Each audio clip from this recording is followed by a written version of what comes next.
de contexto. En esta ocasión, Julio Ortega Tous y yo queremos traer un acto que se celebró, un seminario, una actividad académica que se celebró en la Biblioteca Nacional Pedro Enríquez Ureña con motivo del bicentenario del nacimiento de Carlos Marx y toda su doctrina basada en el Capital, que se publicó hace unos 150 años, y su vigencia histórica.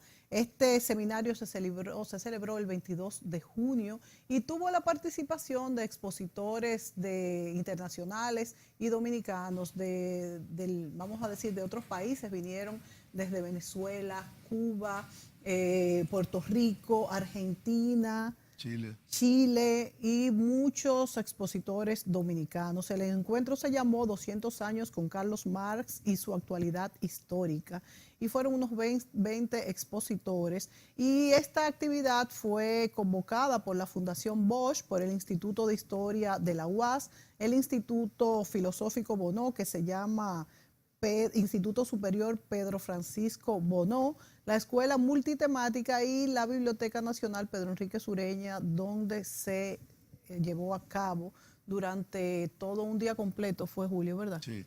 Todo un día completo. Julio Ortega fue uno de los expositores y la verdad es que el evento fue muy concurrido, y estas personalidades que vinieron desde fuera a hacer todo este análisis y discusión sobre la actualidad del pensamiento de Marx y su legado histórico. Yo creo que Julio, como conocedor y estudioso de la doctrina de Carlos Marx, y además fue uno de los charlistas invitados, puede hacernos vamos a decir, un compendio de la importancia del legado de Marx y cómo se desarrolló este simposio, este seminario en nuestro país. ¿Y por qué? ¿Por qué se queda este legado histórico, aunque ya la doctrina marxista se aplica menos, porque la Unión Soviética y muchos de los países que vivieron bajo esta doctrina pues no existen? Sin embargo, la doctrina de Marx como doctrina, como teoría y como práctica está vigente y es analizada constantemente por los gobernantes, incluso aquellos que no practican su teoría. Julio. La razón de hacer, no solo en la República Dominicana, sino a nivel internacional, eventos múltiples, de múltiples dimensiones, eventos académicos, eventos políticos, eh, eventos inclusive patrocinados por algunos estados, eh, sobre el bicentenario del nacimiento de este hombre vilipendiado, diosificado, pero nunca o muy pocas veces puesto en el verdadero carril de su pensamiento crítico, se debe a que evidentemente el siglo XX y parte de lo que llevamos del siglo XXI no fueran lo mismo, o hubiera sido lo mismo, sin el pensamiento y la asunción por grandes movimientos sociales del pensamiento de Carlos Marx.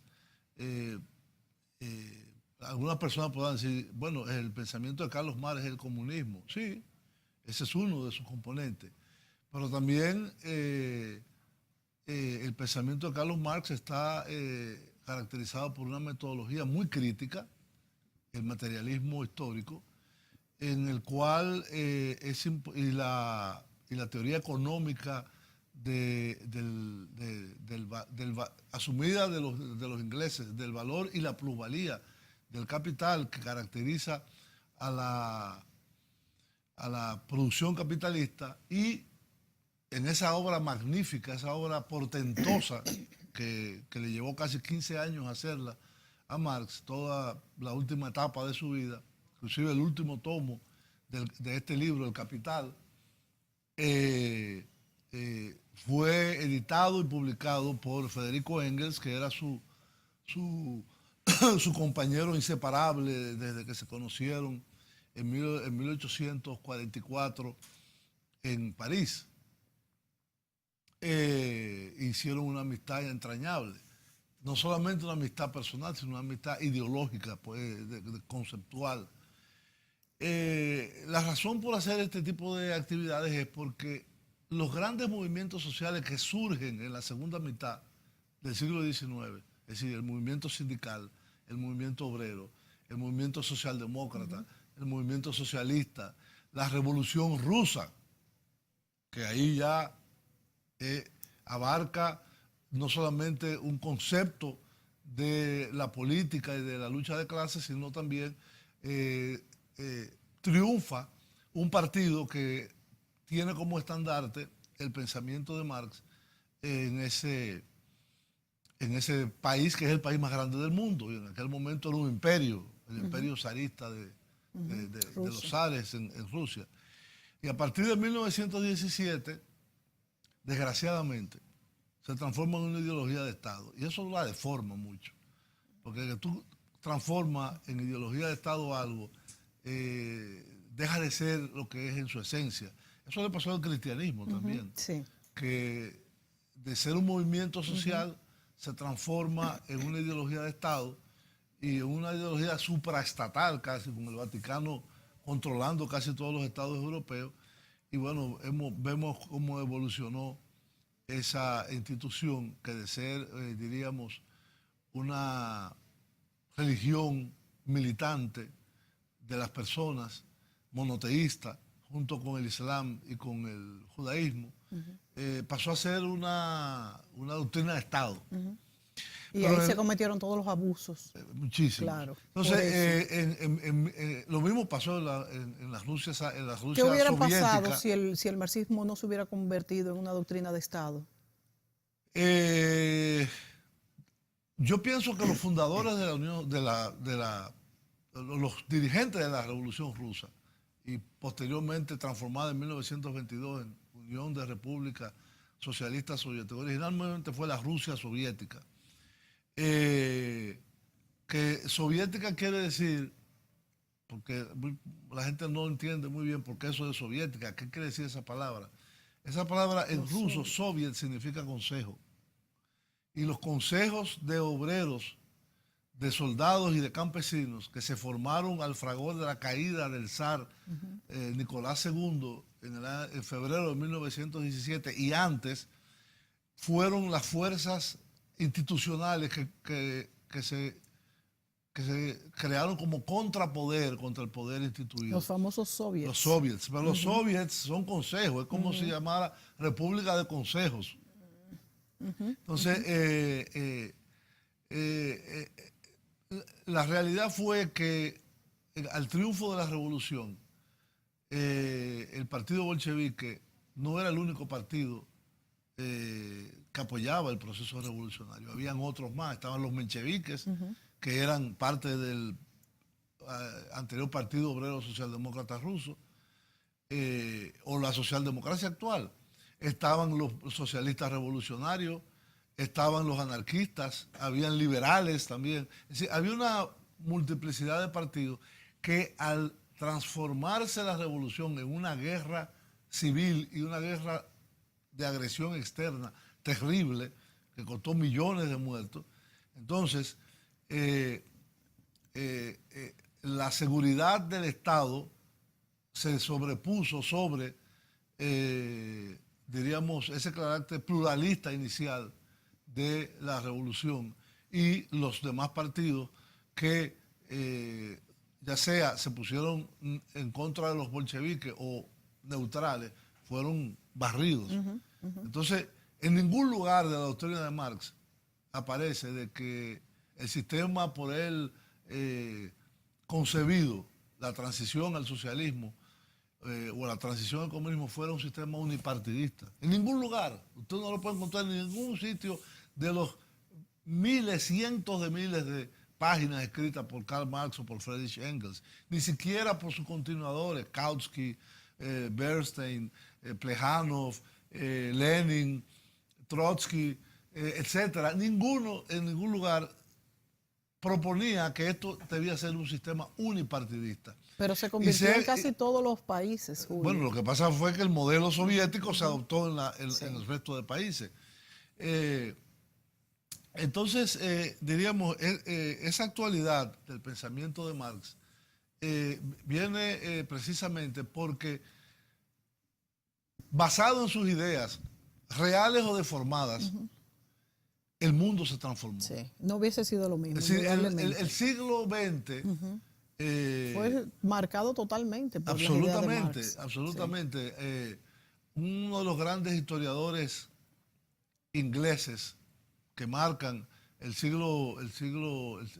historiografía del siglo XX, Eric Hobsbawm, que es un historiador marxista, le llama el corto siglo XX al periodo que va. Es decir, él dice, el siglo XX comienza en 1914 con el estallido de la guerra y termina en 1991 con la disolución de la Unión Soviética.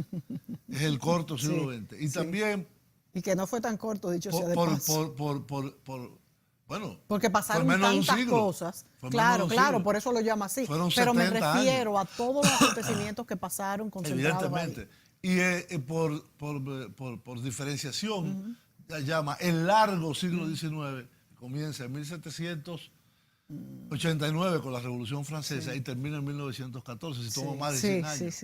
Es decir, tenemos que ir a una pausa, pero vamos a seguir conversando sobre el pensamiento de Marx y sobre la actualidad de ese pensamiento y sobre el seminario que se hizo aquí, organizado por esa multiplicidad de instituciones, entre ellos la Universidad Autónoma de Santo Domingo, la Fundación Juan Bosch, la Biblioteca Nacional, entre otros. Y Centro Bono. Así que vamos a la pausa y volvemos en un momento.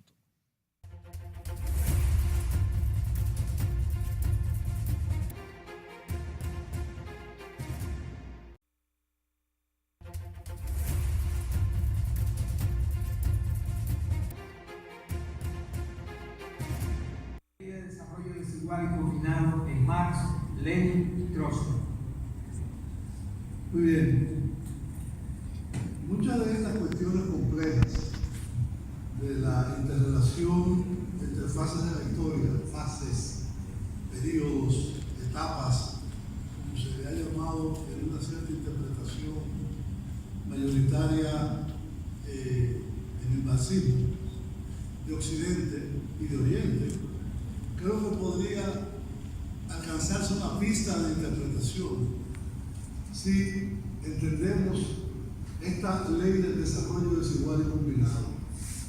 Y sobre todo para estos países que transitamos de sociedades atrasadas y que combinamos en su interior el grito más avanzado de la tecnología y la forma de organización social más arcaica. La ley del desarrollo, lo voy a leer para hacer un poco más concreto. La ley del desarrollo desigual y combinado es una consecuencia directa de la observación del desarrollo histórico más general, utilizando como herramienta el materialismo histórico fundado por Carlos Marx y Friedrich Engels. Hay autores que sitúan los orígenes de las elaboraciones más importantes de esta teoría del siglo XX sobre la ley del desarrollo desigual y combinado directamente en los escritos de Marx y de Engels.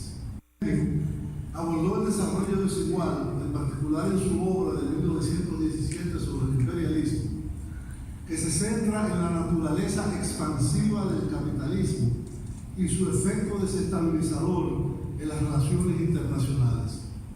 Este expansionismo comporta o lleva inherente la búsqueda por un país capitalista desarrollado del control exclusivo sobre los otros territorios que determinaron el estallido y desarrollo de la Primera Guerra Mundial, y yo agregaría además también de la Segunda. Lenin se refiere a la manera en que, cito, el desarrollo desigual y espasmódico de empresas, sectores y países individuales es inevitable en el sistema capitalista. Dirijámonos, por tanto, a este nivel de nuestra exposición a Trotsky, dado que en su obra se encuentra el principal exponente del desarrollo desigual y combinado como ley histórica. Incluso una comprensión básica del materialismo histórico nos obliga a reconocer que Trotsky inicia una explicación histórica muy detallada en el caso de la historia de la Revolución Rusa. Y desde esa evidencia plantea el desarrollo desigual y combinado como una ley histórica general, no solo de las sociedades contemporáneas, sino de la historia humana en general. El caso ruso le convence del carácter no premeditado, complejo y combinado, eso explica un poquito lo que tú estás exponiendo, del desarrollo cuando describe su curso análogo que sucede con rupturas y saltos. Observa brechas y disparidades donde los saltos del desarrollo no solo son posibles, sino inevitables en ciertas circunstancias. Esto lo identifica con el desarrollo de ese tiempo. Percibe la confluencia histórica de etapas donde lo disociado deviene unificado a fin de crear una nueva amalgama del desarrollo. Esto lo identifica con el desarrollo combinado por medio de saltos, rupturas, disparidades y desigualdad por un lado, y fusión, interdependencia, adaptaciones y combinación por otro lado. Trotsky llega a la ley del desarrollo desigual y combinado porque entiende el cambio histórico como algo esencialmente condicionado, sujeto a una geografía y un tiempo, bien dando saltos adelante o experimentando lentos bandazos, pero siempre en movimiento. Como ley histórica es tanto general como abstracta, pero como ley histórica deriva de la aplicación de la metodología.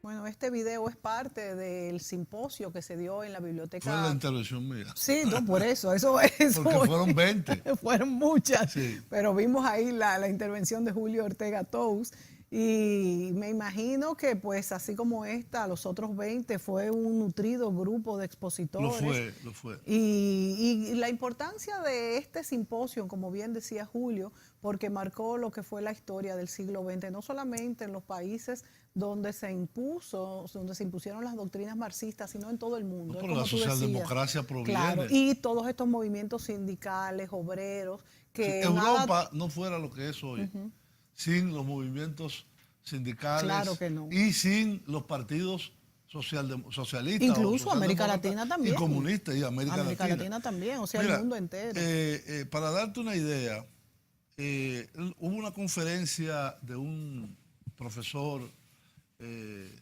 excelente, un chileno, el profesor Carlos Pérez Soto, que es profesor de la Universidad del Estado en Chile, sobre la actualidad de Carlos Marx. Fue una conferencia larga de 45 minutos.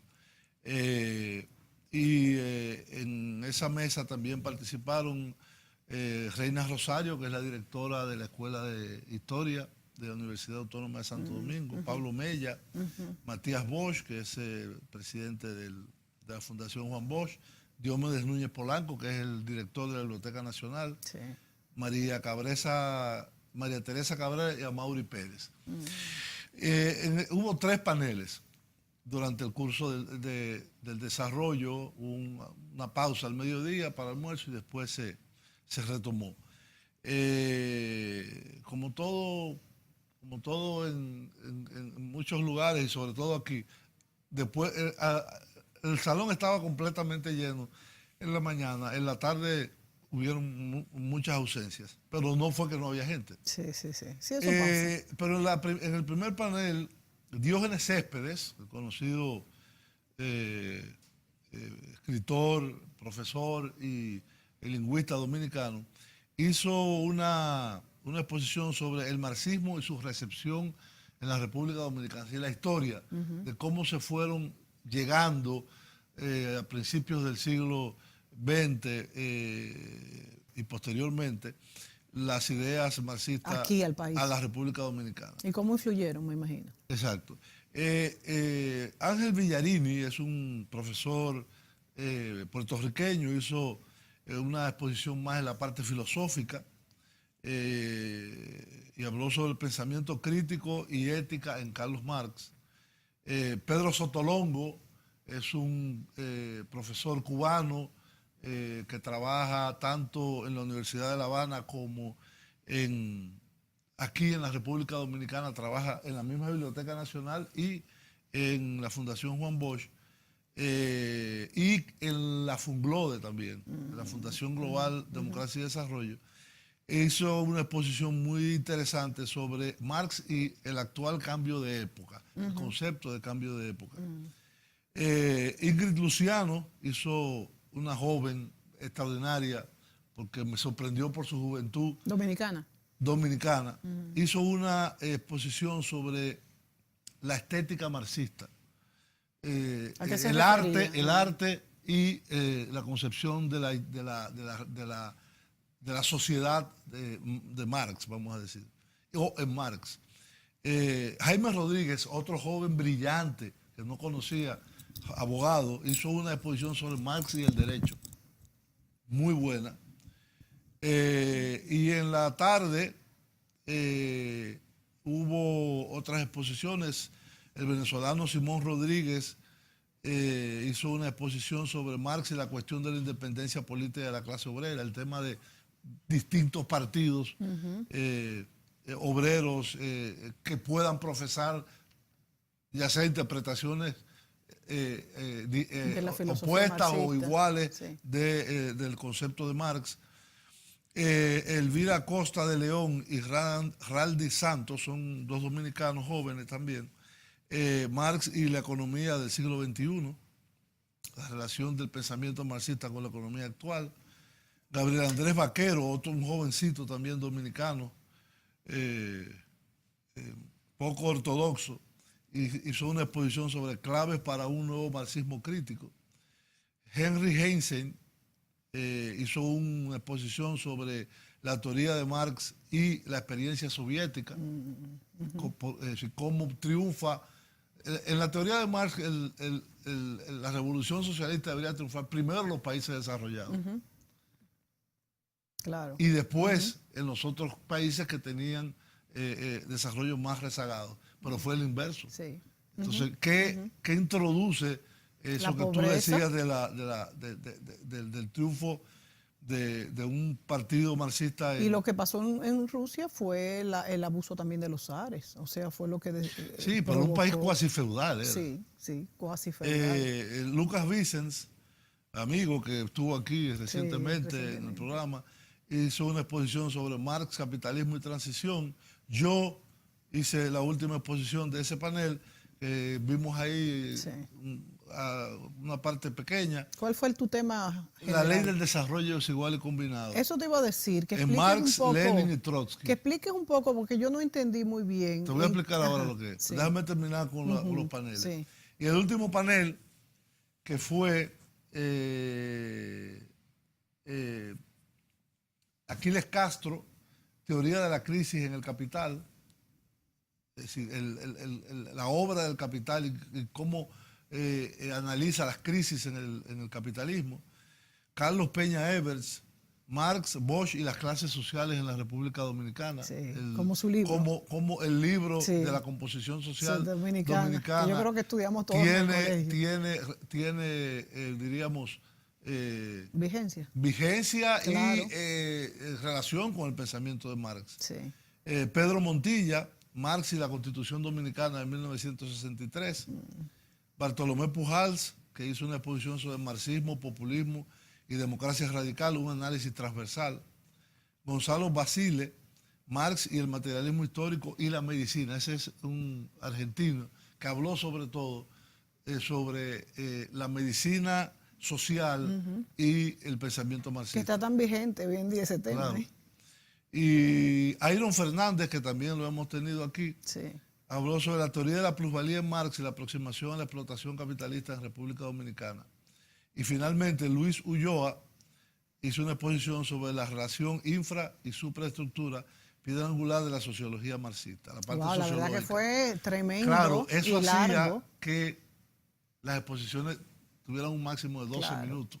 Claro. Eran muy condensadas, tenían que ser. Y se daba un espacio también para preguntas, respuestas, debate, etc. Realmente fue una actividad exitosa, a mi entender. Hubo una participación interesante, sobre todo porque hoy en día no está de moda en la juventud. Pensar. No está de moda el marxismo. Y pensar también. Y ir a este tipo de eventos.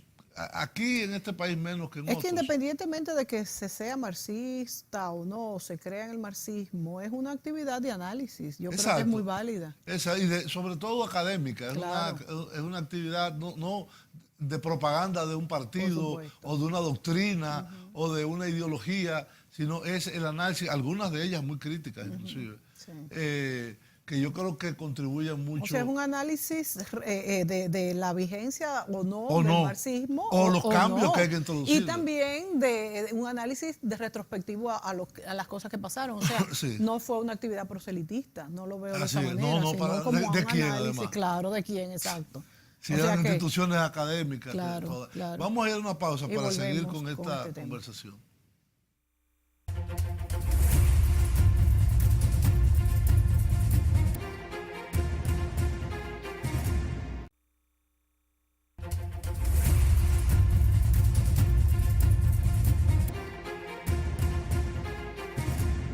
Bueno, en este programa estamos haciendo un pequeño resumen o informándolos más bien a ustedes de este seminario que se celebró en la Biblioteca Nacional Pedro Enríquez Ureña en el bicentenario del nacimiento de Carlos Marx. Yo le preguntaba a Julio Que nació el 5 de mayo. que nació el de 5 de mayo de 1818. 1818, por eso tiene 200 años, bueno, ahora recientemente en mayo. Julio, yo creo que sería pertinente hablar de la vigencia de estas doctrinas sociales, tanto de las doctrinas aplicadas a lo político, a las prácticas comunistas, marxistas que se dieron, como a lo que fue la filosofía marxista aplicadas a una serie de vamos a decir, de experiencias basadas, porque tú mismo has señalado que las mismas charlas se trataron pues del movimiento obrero, de aplicado en la medicina, de aplicado en todo lo que constituyen los factores de la vida misma. O sea, la vigencia del marxismo aplicada a diferentes espacios de la vida. Mira,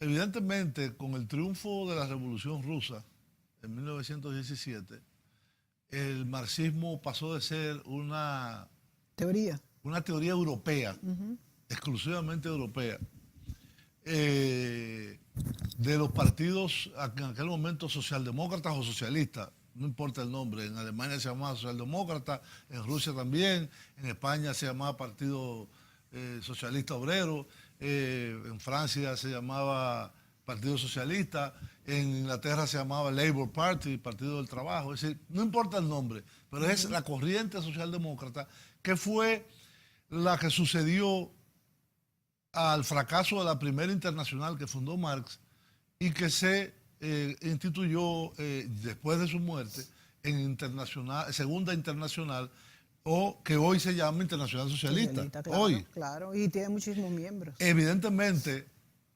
esa Segunda Internacional es una cosa totalmente distinta a lo que hoy es la Internacional Socialista. Era primero una internacional de partidos marxistas, todos, que adoptaban el marxismo como doctrina de interpretación de la realidad histórica y de su accionar político.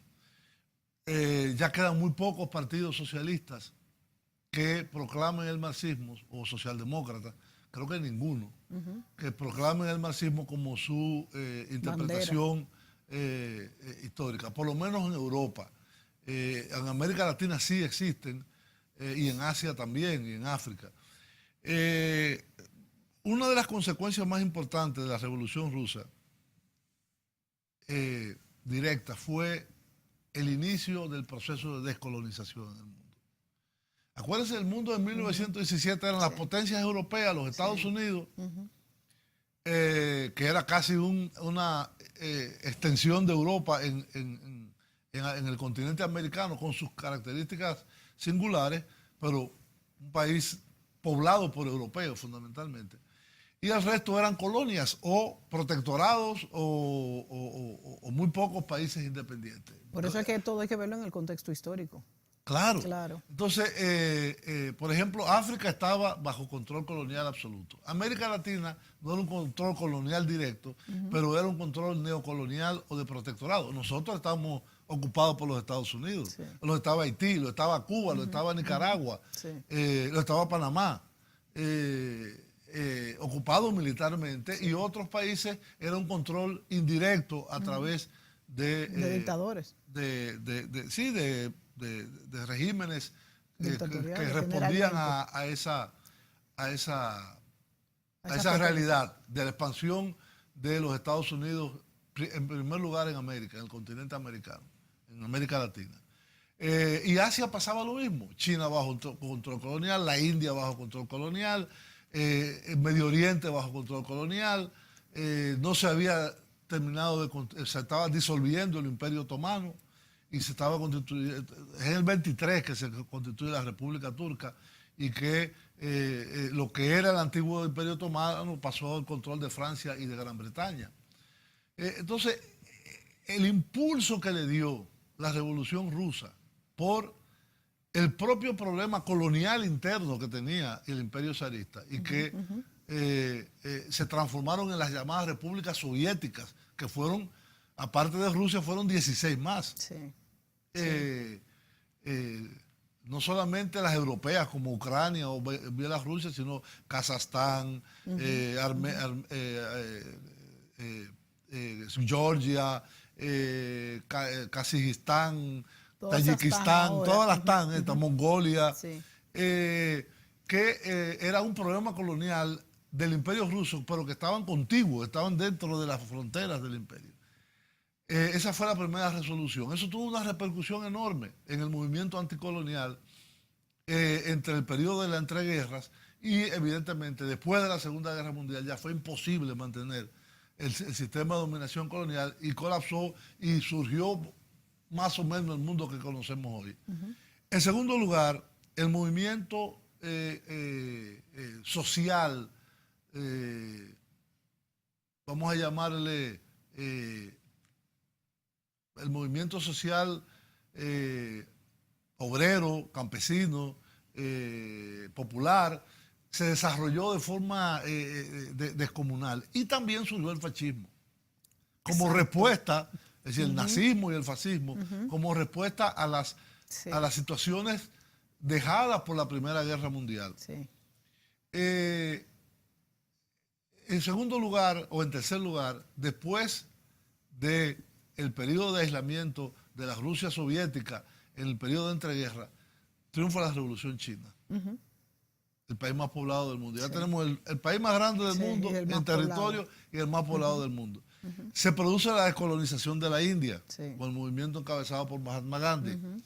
Se produce, después de la Segunda Guerra Mundial, la Guerra de Corea, la liberación de Vietnam, de Camboya, de Laos, y las guerras de Argelia en los años 50, 60, y todo el proceso de descolonización en África, que no termina sino hasta el año 75 con la salida de los portugueses de Angola, de Mozambique y del resto de África, donde tenían colonias. Entonces, por eso yo soy tan partidario de esa concepción de Hobsbawm, que es un pensador descomunal, pensador marxista británico, en que ese periodo entre el 1914 y el 1991 lo llama el corto siglo XX. Pero a partir del 91 que colapsa la Unión Soviética, comienzan teorías como aquella de Francis Fukuyama, del fin de la historia. Pero se acabó la historia en realidad. Claro que no. No acabó la historia. Pasamos a una nueva fase que todavía no sabemos bien la que es. De la globalización, de la mundialización, ahora del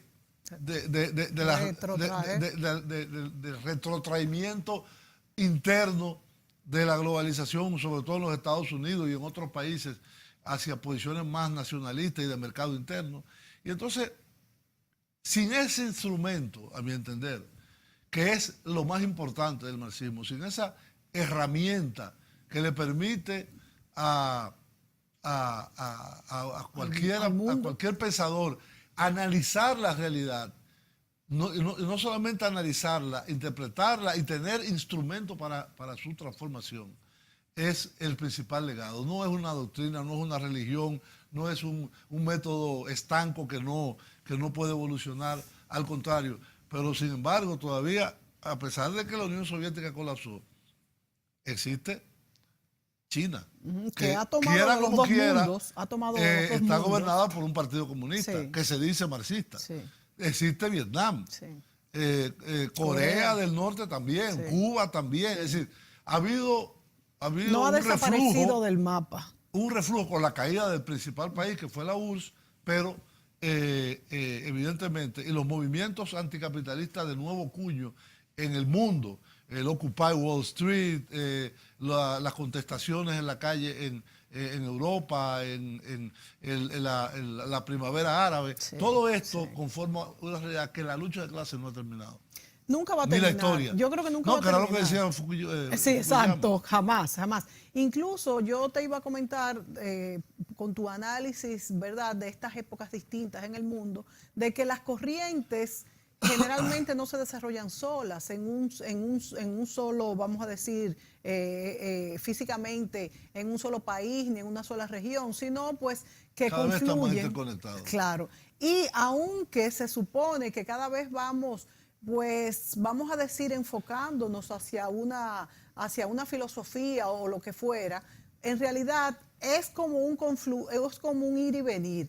Y aunque avanzamos en una dirección, siempre tenemos pues estas retroalimentaciones. Por ejemplo, cuando pues hay toda esta, vamos a decir, democratización con la Segunda Guerra Mundial que tú has pues expuesto, vino el fascismo.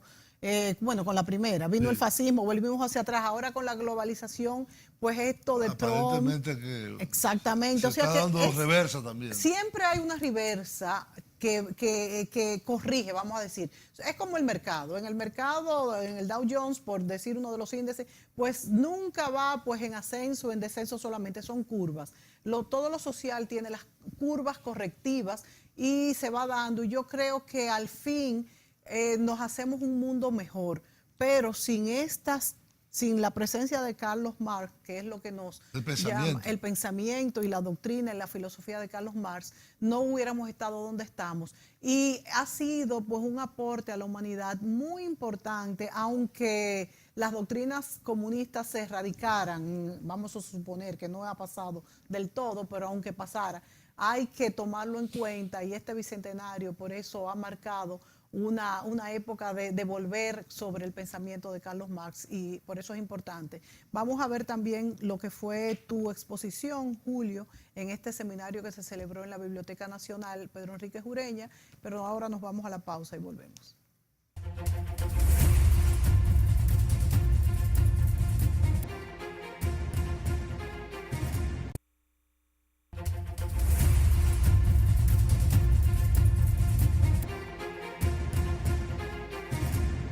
Bueno, dentro de este seminario en la Biblioteca Nacional Pedro Enríquez Ureña, que pasó el 22 de junio en ocasión del bicentenario del nacimiento de Carlos Marx, Julio Ortega Tous también tuvo una participación importante, y hablaste, Julio, del desarrollo desigual y combinado. Sí. Quiero que expliques un poco el concepto de qué es lo que significa y vigencia actual. Sí. Bueno, la teoría del desarrollo desigual y combinado es una teoría que le permite a cualquier pensador entender mejor los procesos históricos, no como compartimientos estancos de etapas, comunismo primitivo, esclavitud, feudalismo, capitalismo, socialismo, no. Es decir, en realidad el desarrollo, y más con la internacionalización del capital que se ha verificado desde desde el descubrimiento de América, o la llegada de los europeos a América, que se globaliza el mundo. Ahí es que se hace una sola economía que comienza a intercambiarse con el comercio triangular, etc. Y el comercio de especies con Asia.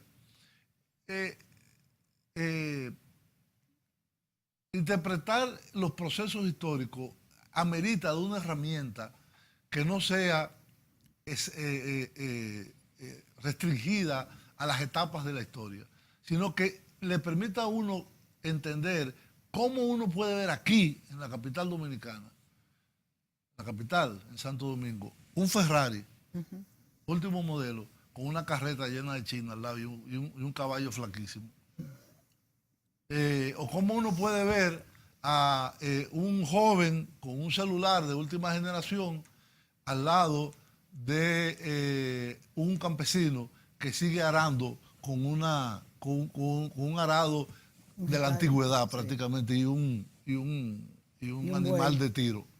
Es decir, esa particularidad de combinación de etapas o de periodos que no se da de forma estanca, sino que se complementa entre sí, y sobre todo en los países más atrasados, o en los países atrasados, es la esencia del desarrollo desigual y combinado. Es una teoría que deriva del materialismo histórico de Marx, que la menciona inicialmente Lenin en su obra sobre el imperialismo, una obra de 1917, se llama El imperialismo, fase superior del capitalismo, y que lo desarrolla metodológicamente, la expone y la teoriza y la aplica al análisis de la Revolución Rusa, León Trotsky, en esa portentosa obra que se llama Historia de la Revolución Rusa. Entonces, es una metodología de análisis, no solamente de la historia contemporánea, de la historia de esta etapa del capitalismo en el mundo, o de la etapa abierta en el siglo XIX por el capitalismo industrial, sino lo que expone Trotsky y los partidarios, los que han desarrollado también y asimilado esta teoría, es que es aplicable al análisis de la historia en general, no solamente de esta etapa que se abre en el siglo XIX o en el siglo XVIII.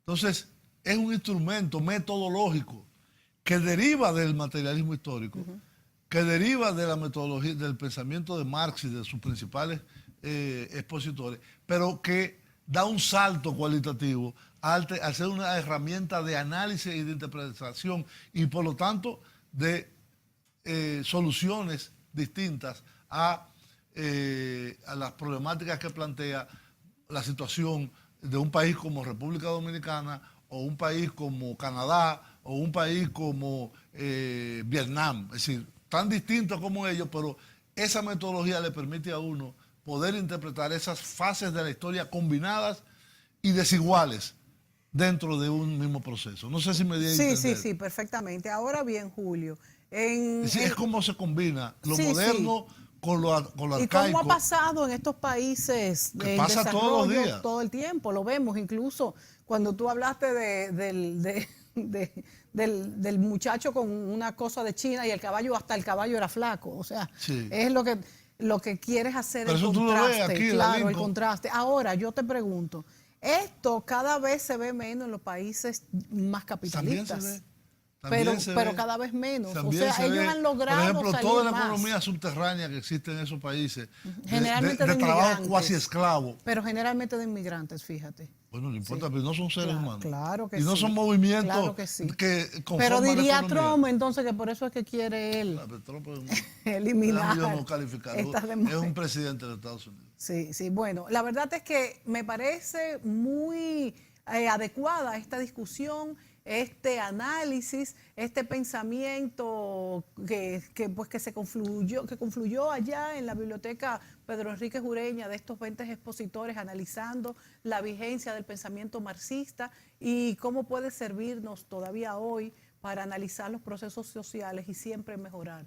Yo creo que el mundo es un laboratorio donde siempre vamos para adelante, aunque, como decía hace unos minutos, hay correcciones. Es como el mercado. Hay retrocesos. Hay retrocesos y correcciones, pero al final siempre la sumatoria es positiva. Se nos acabó el tiempo y será hasta la próxima ocasión. Hasta mañana.